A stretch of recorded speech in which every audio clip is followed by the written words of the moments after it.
I want you to imagine, just for a second, that you are pitching a brand new television series to a room full of streaming executives.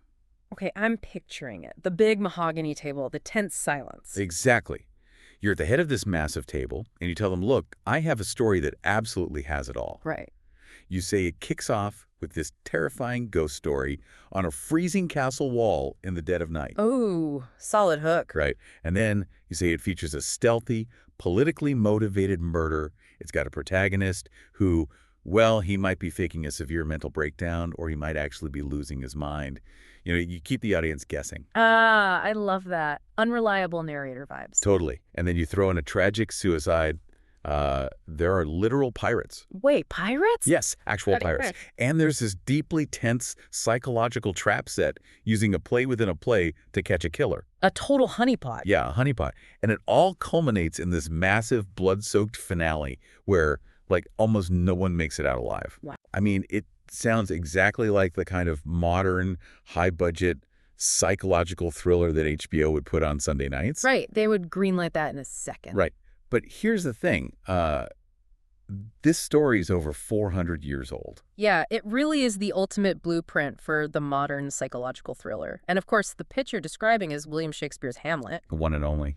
But, framing it that way is just so vital because I think people hear the name Hamlet and they immediately picture, I don't know, a guy in black tights holding a skull. Giving a very dusty, boring philosophical lecture. Exactly. They associate it with homework. They completely forget the sheer visceral momentum of the actual narrative. And that is exactly my problem with how it's usually taught. It always feels like this untouchable museum piece. Right. And that is the mission of this deep dive. We are not here to just give you a dry scene-by-scene summary of the plot of Hamlet. No, please no. We are going to explore the profound psychological complexity of this masterpiece. And to do that, we are using a truly incredible resource today. We really are. We are diving into the extensive notes and commentary by Professor John Livingston Lowes. And this is from a classic 1914 edition of the play. Yeah, 1914. So before we get into the blood and the ghosts and all that, who was Professor Lowes, and why are we looking at a commentary from over a century ago? Well, John Livingston Lowes was this brilliant literary critic and academic, and his 1914 lens is fascinating because he treated the text less like a sacred religious artifact. Right, like something you can't touch. Exactly. He treated it more like a psychological case study. He kind of stripped away all those centuries of overly romanticized acting traditions to look at the raw structural mechanics of the play. You wanted to see how the engine actually worked. Yes. He asked the hard questions about cause and effect, like how does the human mind actually break? How does trauma manifest? Which is so interesting for 1914. It is, because he was analyzing Hamlet's mental state right around the time modern psychology and psychoanalysis were really taking root in the public consciousness. Okay, let's unpack this, because to understand just how radical Shakespeare's psychological deep dive was, we kind of have to understand what his audience actually wanted from him. Right, you have to look at the market. Yeah, the market. So when Shakespeare shows up in London, what's the vibe of the city? What are people dealing with on a day-to-day basis? Okay, so if you transported yourself back to London around, say, 1585 or 1586, you'd be stepping into a city that was practically vibrating with nervous, chaotic energy. A real pressure cooker. Exactly. It was a booming metropolis for its time. The population was swelling up to like 200,000 people. Wow. And the streets were crowded. The sanitation was, well, it was poor, to say the least. Stinky. Very stinky. And the noise was deafening. But beyond just the physical environment, it was a society buzzing with the massive cultural shifts of the Renaissance and the Reformation. Right, and the Reformation meaning the massive, violent split from the Catholic Church. Correct. The religious ground beneath their feet had just shifted dramatically. It changed how people viewed the afterlife, sin, salvation, everything. That's a huge existential crisis for a whole country. Absolutely. And Yeah. politically, there was intense anxiety, too. Wow. The war with Spain and the looming threat of the Spanish Armada. Oh, right, the Armada. Yeah, it was stirring up this fierce new national consciousness, but mixed with absolute dread. Like an invasion could literally happen at any moment. So you've got a population dealing with existential dread, religious upheaval, and rapid urban expansion all at once. A lot. Lowes actually quotes a contemporary of Shakespeare who called Italy, which is where all these new Renaissance literary forms were pouring in from. He called it that great limbeck of working brains. A limbeck. Yeah, a limbeck being an old chemistry tool for distilling liquids. It's just a perfect metaphor. Young Englishmen were traveling to the continent and bringing back these fresh, wild, highly volatile ideas. Right. And the theater was the chemistry lab where all this energy exploded. I mean, the theater was not a quiet, polite place back then. No polite golf claps. Definitely not. The playhouses were situated right next to the bear-baiting rings on the rougher side of the Thames. Okay. The audience was loud, they were demanding, and they had a very specific, very intense craving. They absolutely loved a genre known as the tragedy of blood. I love that title, The Tragedy of Blood. It sounds like a heavy metal album. It really does. So what exactly does a tragedy of blood entail? Are we talking about the 16th century equivalent of an 80s slasher movie? Or is it more like our modern obsession with true crime? It's kind of a bit of both, honestly, but with the volume turned all the way up. Okay, I'm listening. If you look at something like Thomas Kyd's The Spanish Tragedy, which was wildly popular right before Hamlet, you see the formula super clearly. The Elizabethan audience wanted a ghost crying out for revenge. Got it. Check. They wanted insanity, whether it was real or assumed. They wanted adultery, suicide, poisoning, stabbing, and, of course, grand speeches. Give the people what they want. Exactly.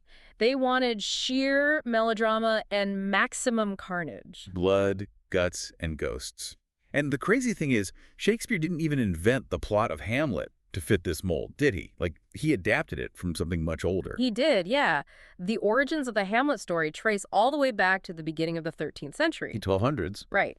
To a Danish historian named Saxo Grammaticus in his work, The History of the Danes. Grammaticus, what a name. It's a great name. And in that original 13th century version, it is a rude, brutal, almost primitive tale.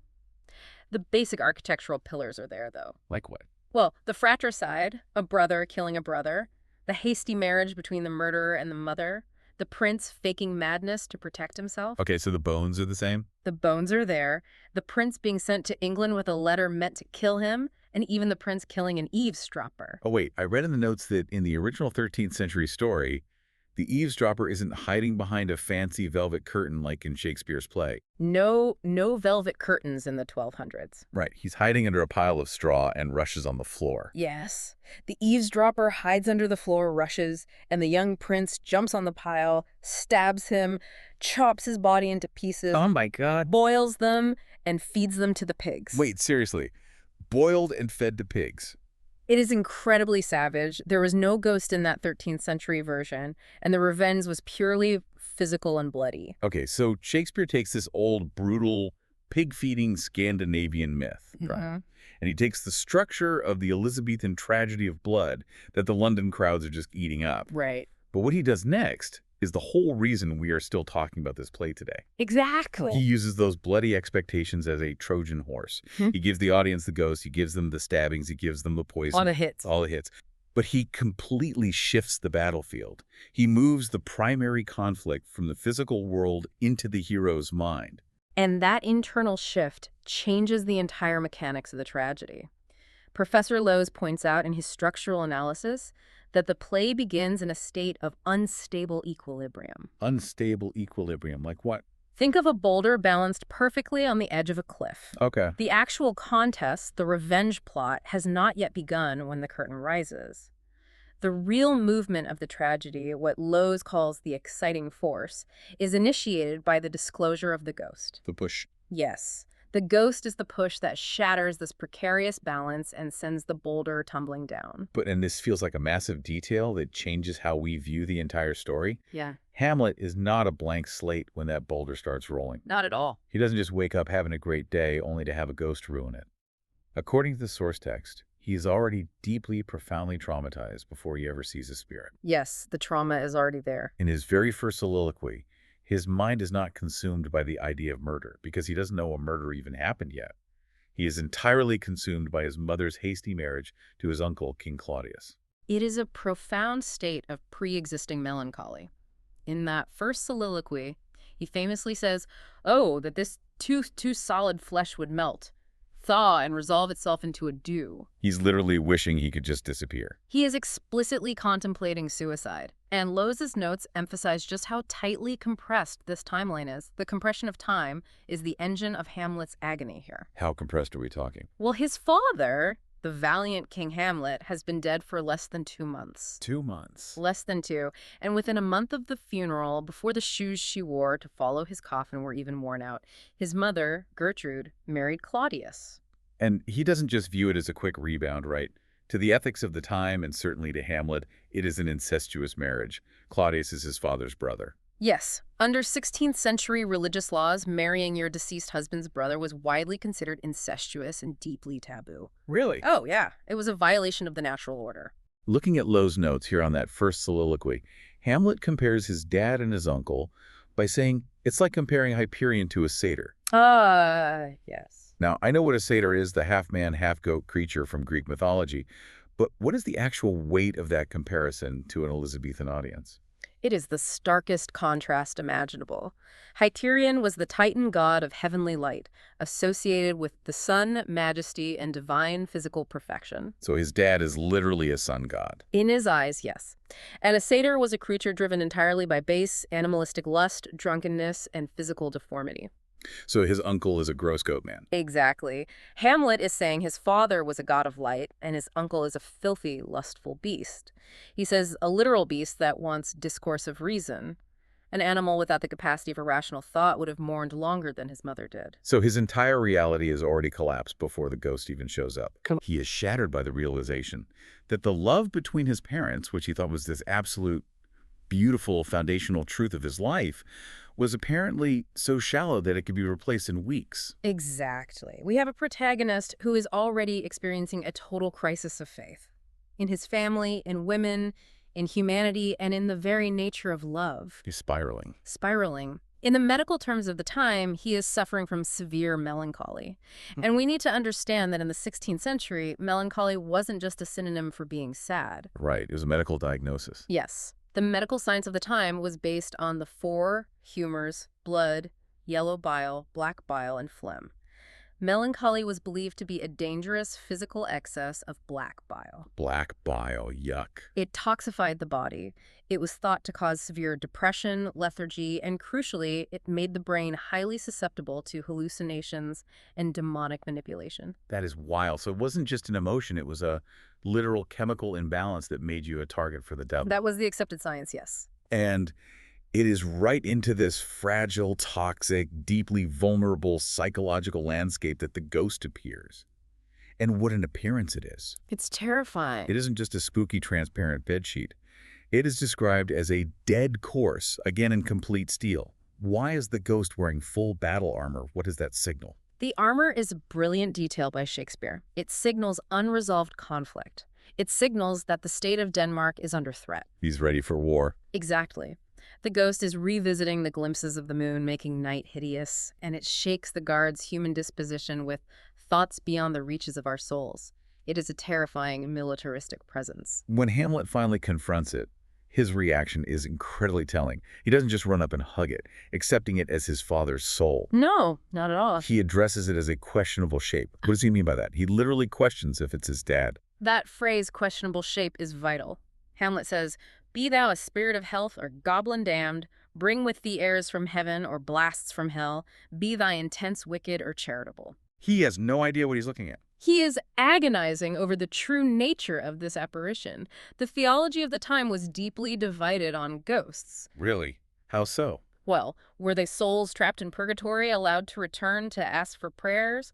Or were they demons, manifestations of the devil, sent to prey on vulnerable, melancholic minds? Which goes right back to the black bile thing. Exactly. Hamlet later explicitly articulates this fear, worrying that the devil has the power to assume a pleasing shape, and perhaps, out of my weakness and my melancholy, as he is very potent with such spirits, abuses me to damn me. He knows he is clinically depressed, and he knows the medical science says that makes him vulnerable to demonic tricks. He's hyper-aware of his own psychological vulnerability. But psychologically speaking, whether the ghost is a literal demon or a true spirit, almost doesn't matter in the immediate aftermath of their conversation, right? That's an interesting point. Why do you say that? Because the ghost functions as the sudden, overwhelming resurfacing of repressed trauma that demands action. Oh, absolutely. When the ghost tells Hamlet the specific details that Claudius murdered him by pouring poison into his ear while he slept in the orchard, Hamlet cries out, "Oh, my prophetic soul."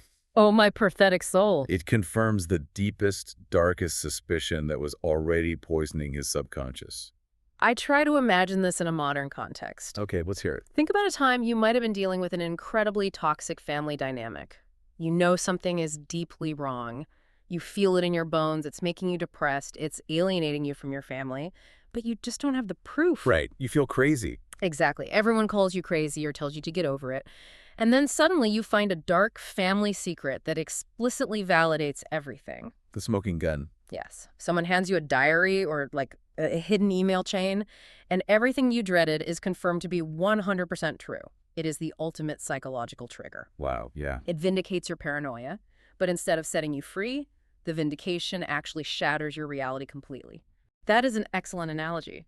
The vindication of his worst fears is what forces Hamlet into immediate survival mode. Because now he knows. Right. And the ghost gives him a horrifying, earth-shattering mandate. Revenge. According to the ethics of the old 13th century story and even the tragedy of blood conventions of Shakespeare's time, revenge in a case of murder was considered an absolute, unshakable duty. But look at how Hamlet reacts immediately after the ghost vanishes.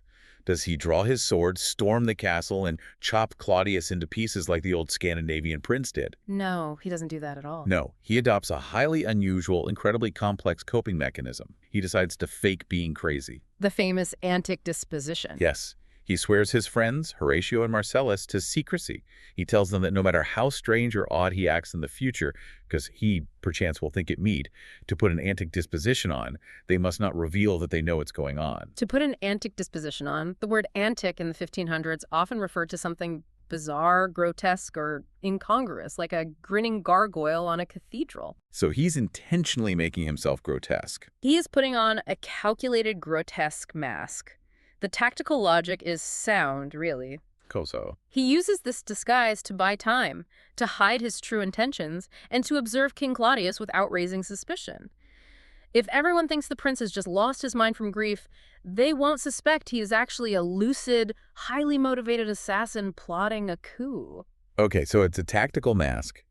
But I have to admit some confusion here. What's confusing? Well, while reading through Lowes' commentary, he challenges this idea that Hamlet is totally in control of this act.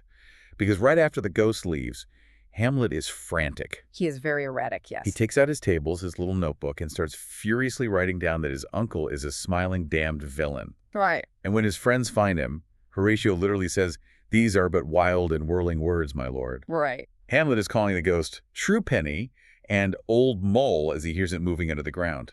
That doesn't sound like a guy who just calmly formulated a master plan for espionage. No, it doesn't. And that is the brilliance of Shakespeare's psychological portrait here. The antic disposition is undeniably a conscious tactical choice, but the source text highlights that Hamlet's underlying mental state is incredibly fragile to begin with. The mask is slipping right away. Exactly. Lowes points out that it is entirely unnecessary to interpret this bizarre levity calling a terrifying ghost an old mole as a sign of actual clinical mental aberration. Okay, so he's not literally insane. No. Rather, Hamlet is laboring under intense, overwhelming excitement and shock. Right. It is the human mind at the absolute breaking point. Precisely. His wild and whirling words are the expression of a nervous exultation and a half-hysterical levity. Half-hysterical levity. Lowes reminds us that a tendency toward half-hysterical levity on solemn or terrifying occasions when the feelings are tensely strung is a very familiar human experience. Like when people start laughing uncontrollably at a funeral or during a disaster? Mm-hmm. Yes. The emotional circuit board is just overloaded. Hamlet is pushed to the absolute brink. He is not clinically insane, but his emotional equilibrium is completely destabilized. He is white-knuckling his sanity. He puts on the mask of madness. But the terrifying thing about wearing a mask is that sometimes it fits a little too well. Oh, that's a great way to put it. And this brings us right into the tension between his antic disposition and his actual mental state. because the other characters in the castle notice the change immediately. They can't miss it. He stops wearing normal clothes, he Yeah. wanders around reading books, looking totally disheveled, and everyone in the court is suddenly trying to diagnose him. Yes, the diagnosis of Hamlet becomes a central preoccupation of the entire court. King Claudius wants to know if he is a political threat. The queen wants to know if he is just grieving. Everyone has a theory. But the most comical yet tragically misguided diagnosis comes from Polonius. Oh, Polonius. The Lord Chamberlain, who is essentially the king's chief advisor. Polonius is absolutely convinced that Hamlet is mad because of unrequited love for his daughter, Ophelia. Polonius is so incredibly sure of himself. He lays out this whole progression, this declension into madness. What exactly is this diagnostic progression he explains to the king? Well, Polonius tells the king and queen that because Ophelia rejected Hamlet's advances on Polonius's own orders, I might add, Hamlet fell into a sadness, then into a fast, then into a wakefulness or insomnia, Okay, losing weight, not sleeping. then into a weakness, then into a lightness, and finally into the madness wherein he now raves. So he basically reads off a 16th century WebMD page for lovesickness. That is exactly what it is. Polonius is charting out a conventional textbook 16th century diagnostic manual of lovesickness. So people actually believe love could do that. Oh, absolutely.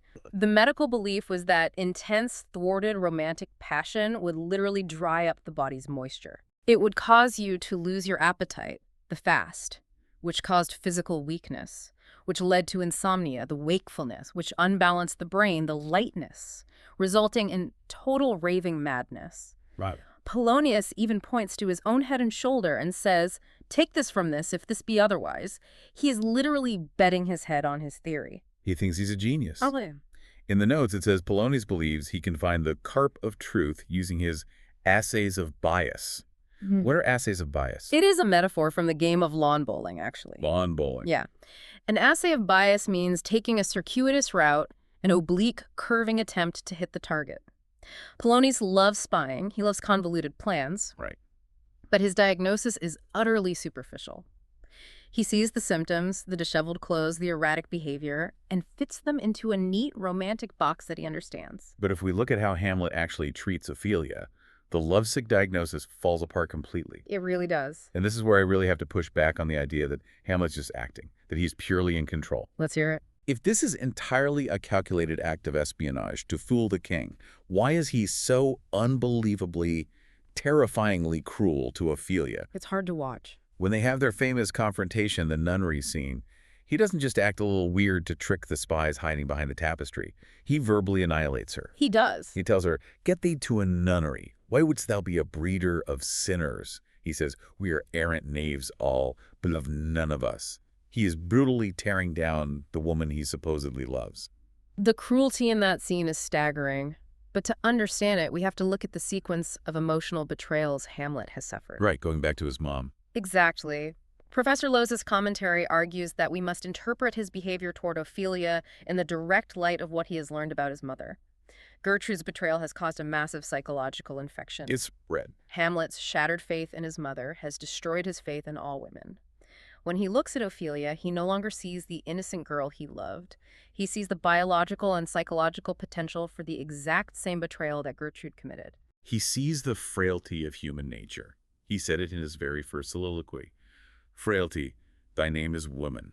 Exactly. When he tells Ophelia, "We are errant knaves all," he is projecting his absolute disgust with human nature onto her and onto himself. He hates everyone, including himself. He is taking the old stock of our evil nature and realizing it can't be easily scrubbed away. His sovereignty of reason, as it is called in the text, is under severe threat. So he's not fully crazy, but he's not well. Right. He isn't clinically insane in the way Polonius thinks, but his worldview has become so toxic, so deeply infected by his mother's actions and his uncle's crime, that his assumed madness becomes a vehicle. A vehicle for what? It becomes the only way he can express his very real, very dark philosophical despair. The madness gives him permission to speak the brutal, unvarnished truth. It makes me think of the concept of the court jester. Oh, how so? Historically, the jester was the only person in the entire kingdom allowed to insult the king to his face because everyone assumed the jester was a fool. Nobody took him seriously. That's a great point. Hamlet uses his antic disposition like a jester's outfit. He uses it to insult Polonius to his face, calling him a fishmonger and mocking his old age. Yes. He uses it to mock his childhood friends, Rosencrantz and Guildenstern, letting them know he sees right through their attempts to spy on him for the king. He says, "I am but mad north-northwest. When the wind is southerly, I know a hawk from a handsaw." I know a hawk from a handsaw. He is flatly telling them, I am only crazy when the wind blows a certain direction. I am only crazy when I want to be. And to fully appreciate the nuance of Hamlet's mental state, this razor-sharp, weaponized madness, we have to look at the contrast Shakespeare provides later in the play. The contrast is essential. Because we actually do get to see what real clinical madness looks like. Yes, the contrast with Ophelia's actual madness later in the play is devastating. It really is. When the collateral damage of Hamlet's actions results in the sudden, violent death of Ophelia's father Polonius, her mind truly breaks. And Shakespeare is very careful to show us what real distraction looks like in this world. It is entirely different from Hamlet's behavior. How does she act? Well, Ophelia wanders the castle, singing disjointed fragments of old songs about love and death. She hands out imaginary flowers or perhaps real weeds, assigning them meanings. Right, like rosemary for remembrance. Rosemary for remembrance, pansies for thoughts, rue for sorrow. Her madness is gentle, entirely unhinged from reality, and profoundly pathetic in the original Greek sense of the word. Pathetic meaning it evokes pity. Yes, it evokes deep pathos and pity. She does not recognize the political danger around her. She doesn't recognize the people. Her mind is completely fragmented. Whereas Hamlet's madness is highly intellectual, it is cohesive. Very cohesive. Even Polonius, the man misdiagnosing him, listens to Hamlet's insults and has to admit, though this be madness, yet there is method in it. Method in his madness. Hamlet's wordplay is incredibly dense. He is running circles around everyone conceptually. Looking at Ophelia's true distraction makes Hamlet's highly intellectual madness look exactly like what it is, a brilliant, cynical defense mechanism. It is a brilliant defense mechanism, yes. But here's the structural problem Lowes points out. Because Hamlet's madness is a shield, it also acts as a prison. A prison. He remains paralyzed behind it. For 2 entire months, as Lowes' timeline reconstruction proves, Hamlet does absolutely nothing but wander the castle, acting strangely and insulting people. 2 months. That is a massive delay. It is. He has the ghost's command to commit murder, but he hasn't acted on it. If his madness is just a brilliant intellectual shield, as we just established, it creates a new massive problem for him. Isolation. Complete isolation. He has alienated everyone. He is trapped in his own head.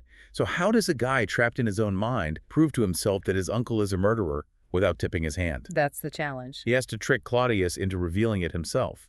He needs an external mechanism to break the deadlock. He needs to prove to himself that his anxieties are real, that the ghost wasn't a demon sent to damn him, and that Claudius is truly guilty. He needs a mirror. He needs a mirror. Enter the traveling players. Oh, yeah. A troupe of actors arrives at the castle in Elsinore. And Hamlet's brilliant theatrical mind instantly sees an opportunity. He sets a trap. The perfect trap. He excitedly decides to stage a play that exactly mirrors his father's murder, and he plans to force King Claudius to sit in the audience and watch it. He says, "The play's the thing wherein I'll catch the conscience of the king." He titles his production, The Mousetrap. The actual play they perform is called The Murder of Gonzago, but The Mousetrap is the psychological title for it.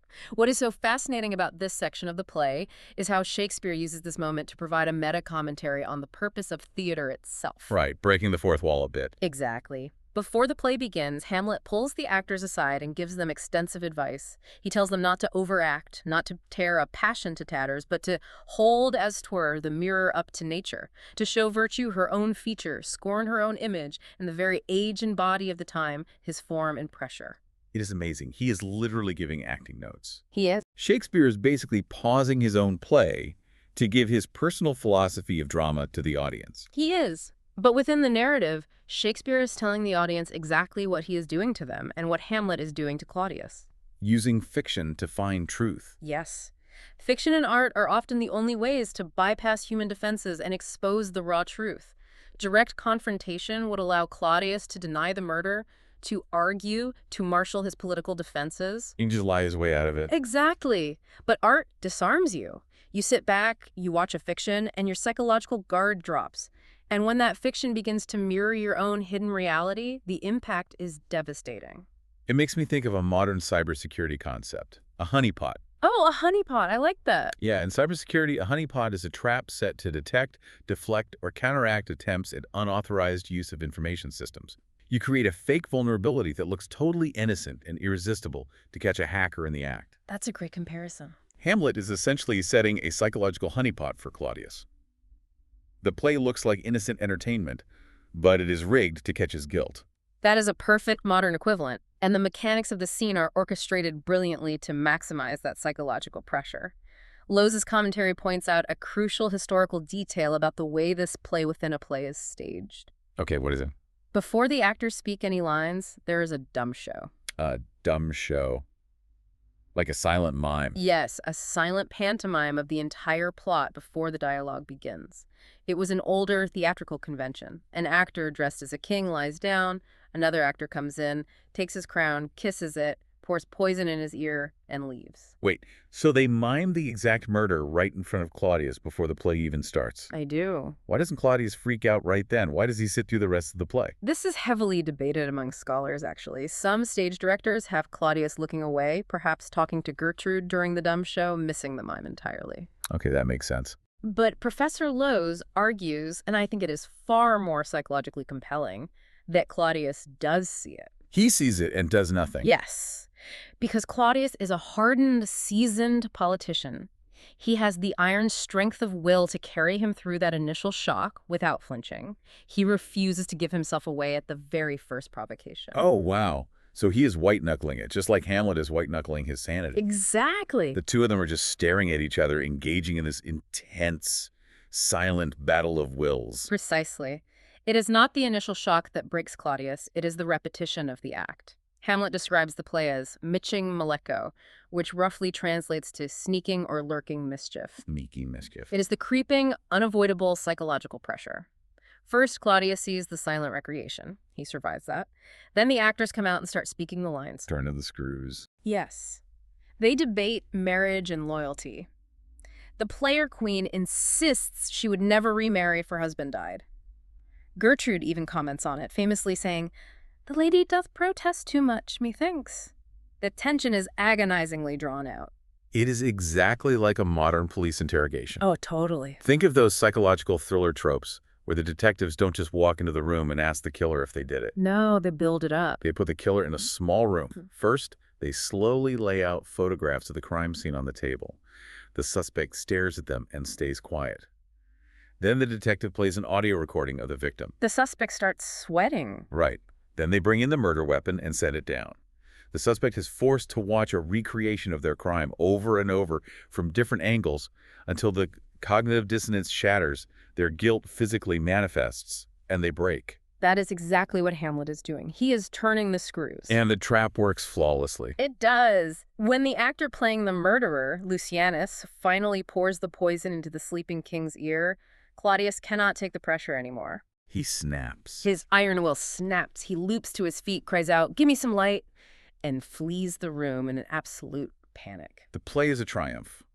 Hamlet has his definitive proof. He tells Horatio, "I'll take the ghost's word for £1,000. The path to revenge is wide open." He has him right where he wants him. He won. The king's conscience is caught. Hamlet has won the intellectual battle. He proved he isn't crazy, he proved the ghost isn't a demon, and he proved his uncle is a murderer. So, why doesn't the play end right here in Act 3? That is the million-dollar question. What he does, or rather, what he doesn't do next, changes the play from a simple revenge story into a catastrophic tragedy. We arrive at the climax, the absolute turning point of the dramatic structure. Following the play, Hamlet is summoned to his mother's chamber. Okay. On his way there, creeping through the castle, he passes the king's room. He looks in and he finds King Claudius entirely alone, kneeling in prayer, trying desperately to repent for his foul murder. The stage is perfectly set. It is the golden opportunity. Hamlet draws his sword. He literally says, "Now might I do it, Pat. Now he is praying, and now I'll do it." He is inches away from ending the play. The villain is exposed, the hero is armed, the opportunity is flawless. But he stops. He stops. He lowers his sword. Why? Because of a theological calculation. Theological. Yes. He reasons that killing Claudius while he is praying, while his soul is communicating with God, would send the king's soul straight to heaven. Oh, wow. He remembers that Claudius killed his own father, King Hamlet, grossly, full of bread, meaning his father had all his sins blown upon him unconfessed. So his dad was killed without a chance to repent. Exactly. To kill Claudius in a state of grace, Hamlet argues, would be higher in salary, not revenge. It would be doing him a favor. He'd be rewarding him. Right. He decides he must wait until Claudius is engaged in some sinful act, drunk, asleep, in his rage, or gambling, so that his soul will go straight to hell. Hold on, full of bread. What does bread have to do with going to hell or purgatory? Ugh. It is a profound theological reference that an Elizabethan audience would immediately grasp.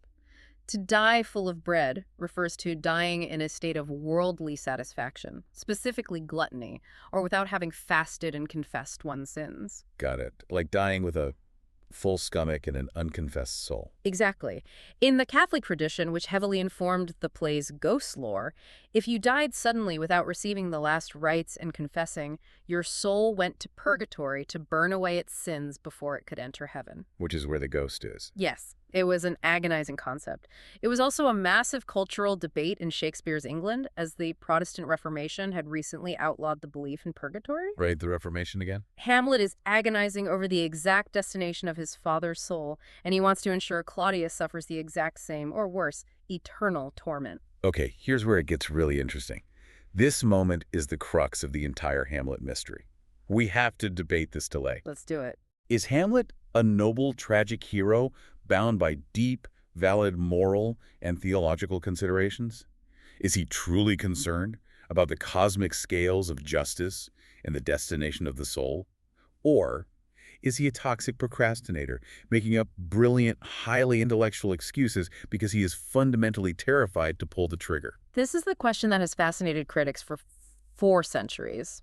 Professor Lowes points us directly to the source text to answer this, specifically to a later soliloquy, where Hamlet himself agonizes over this exact failure. He knows he messed up. He looks inward and asks himself if his delay is caused by bestial oblivion, just forgetting his duty like a dumb animal, or by some craven scruple of thinking too precisely on the event. Thinking too precisely. Overthinking. He recognizes that his own brilliant mind is his worst enemy.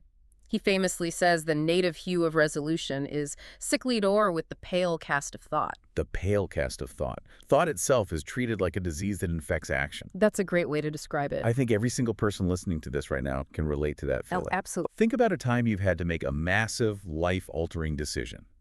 Maybe quitting a toxic job, ending a long-term relationship, or moving to a new city. It's terrifying. You sit there making pro and con lists, researching every possible outcome, analyzing every angle, waiting for the perfect moment until the opportunity just passes you by. Paralysis by analysis. Yes, that No. paralysis by analysis you feel. That is exactly what Shakespeare is diagnosing in Hamlet.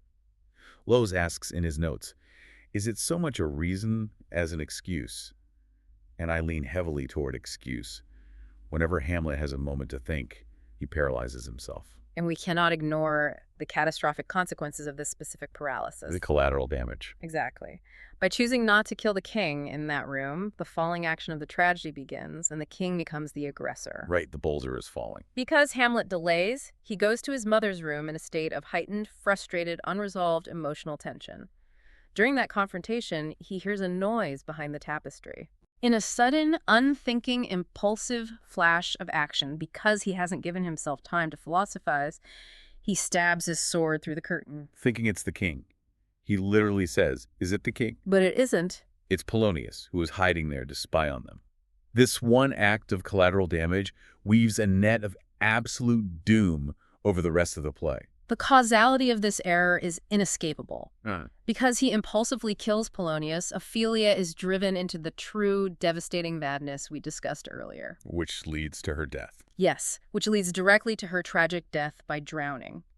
Because of Polonius's death and Ophelia's madness, her brother Laertes returns from France demanding blood. And the dominoes keep falling. Because Hamlet is sent away to England as a result of the murder, he ends up forging a letter that sends his childhood friends Rosencrantz and Guildenstern to their execution. Wow, even them. And ultimately, Laertes' demand for revenge gives King Claudius the willing weapon he needs to orchestrate the final poisoned fencing match, The bloodbath finale. leading to the deaths of the Queen, Laertes, Claudius, and Hamlet himself. It is a complete bloodbath of collateral damage caused by overthinking. He wouldn't kill the guilty man when he had the chance, and as a result, a half dozen innocent, or at least semi-innocent, people die. It's a profound tragedy. And the play gives us a perfect foil to highlight this flaw. It gives us Laertes. When Laertes learns of his father's death, how does he react?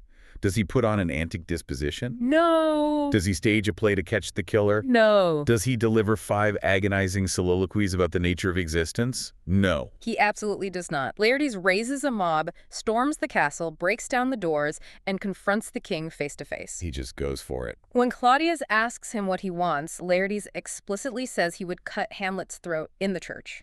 In the church. He dismisses both this world and the next, saying he doesn't care about theological damnation, he just wants his revenge.